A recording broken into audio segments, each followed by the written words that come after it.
Hello guys, welcome back to my another blog. তো তোমরা কেমন আছো? আশা করি সকলেই ভালো আছো। আর আজকের দিনটা হলো ষষ্ঠীর দিন।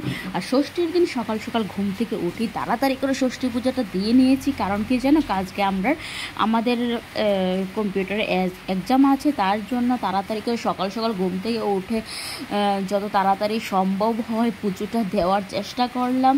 আজ এখন সকাল বেজে গিয়েছে ধরো আটটার সময় আমাদের পুজো টুজো কমপ্লিট। ষষ্ঠী দিয়ে নিয়েছি, মাও আমাদেরকে ষষ্ঠী দিয়ে নিয়েছে। বাবা সন্ধ্যার সময় আসবে, বাবাকে এসে ষষ্ঠীটা দেব। আর পুরোটা ব্লগ করতে পারিনি কারণ শরীরটা এতটা পরিশ্রান্ত হয়ে গিয়েছে। কারণ সারাদিন সকালে 8:30টাতে গিয়েছি, এসেছি 6:30টাতে। বুঝতেই পারছো যে সারাদিন কতটা পরিশ্রম হবে। তার জন্য ভিডিওটা বেশি লেন্দি করিনি, তো কারণ ফুল ভিডিও কেউ দেখতেই চায় না, তার জন্য লেন্দি করলে তো আরও কেউ দেখবে না। তার জন্য ছোটো একটা শর্টের মতো করে তোমাদেরকে দেখানোর চেষ্টা করলাম যে আমরা বাড়িতে ষষ্ঠী পুজোটা কীভাবে করি। আর এইবার জানো, আমাদের বাড়িতে যে নতুন গোপাল সোনা এসেছে, ও আজকে মার হাতে ষষ্ঠী খাবে। আর ছোটো গোপাল সোনা তো ষষ্ঠী খাবেই। তো দেখো, মা ওদেরকেও ষষ্ঠী সুতো বেঁধে দিয়েছে। আর ষষ্ঠীর নিয়ম অনেক রকমভাবে নিয়মে পালন করা হয়। তো আমরা ছোটোবেলা থেকে এইরকমই করি ষষ্ঠী নিয়মটা। কারণ আমার যে ঠাম্মা ছিল না, ঠাম্মা 1 বছর শুধু মাকে দেখিয়ে দিয়েছিল, তারপর ঠাম্মা মারা গিয়েছে। তো আমরা বিশেষ কিছু জানি না যে কিভাবে কি করতে হয়। তোমরা যদি জেনে থাকো তোমরা অবশ্যই আমাকে কমেন্ট সেকশানে বলো। আর আমরা ছোটোবেলা থেকে এই নিয়মেই পালন করে থাকি। তো এইভাবেই করে নিই ছোটোখাটো করে ষষ্ঠী পুজো।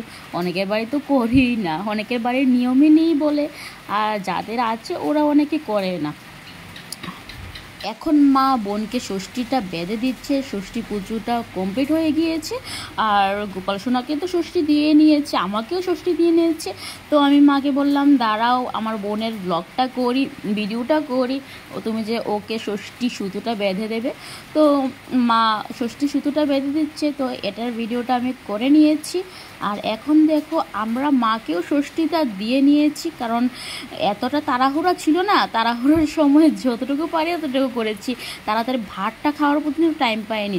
অনেকে তো না খেয়ে চলে এসেছে, কি সকাল সকাল টাইম দিয়েছে আসার জন্য। আর এই 11টা থেকেই এক্সাম শুরু হয়েছে। আর আমাদের এখানে দেখো অনেকজন আছে। আর আমাদের এখানে দেওয়া হয়েছিল কোকাকোলা, তো আমরা খেয়ে নিচ্ছি কোকাকোলা। আর তারপর টিফিনও দেওয়া হয়েছে। টিফিনে ছিল আজকে, তোমরা তো দেখতেই পাচ্ছ, পুরি সবজি। আর এটা যে দিচ্ছে ওর নাম হলো অমিশা, ও তো খুবই ভালো। ও বললো যে আমাকে একটা ভিডিও করে নাও, তুমি যখন ব্লগ করো। তো ওকেও একটা ভিডিও করে নিলাম। আর এইখানে দেখো আমাদেরকে দেওয়া হয়েছিল পুরি সবজি, ভীষণ টেস্টি ছিল পুরি সবজি। আর এখন দেখো আমাদের যে স্যার এসেছে, উনি এক্সামটা নিচ্ছে সবার। আর বাইরে দেখো সন্ধ্যা হয়ে গিয়েছে, সকাল থেকে সন্ধ্যা পর্যন্ত এখানে এক জায়গাতে বসে রয়েছি। আর সবাই শেষ এক্সাম, কিন্তু একজনের জন্য লেট হয়ে গিয়েছে। আর বাড়িতে এসে বাবাকে ষষ্ঠী দিয়ে সেরেছি। আর এখন দেখো রাত্র হয়ে গিয়েছে, ঝড় বৃষ্টি সব নেমে আসছে একসাথে। আর আজকের ভিডিওটা আমি এখানেই শেষ করছি। আবার নেক্সট ভিডিওতে তোমাদের সাথে দেখা হবে।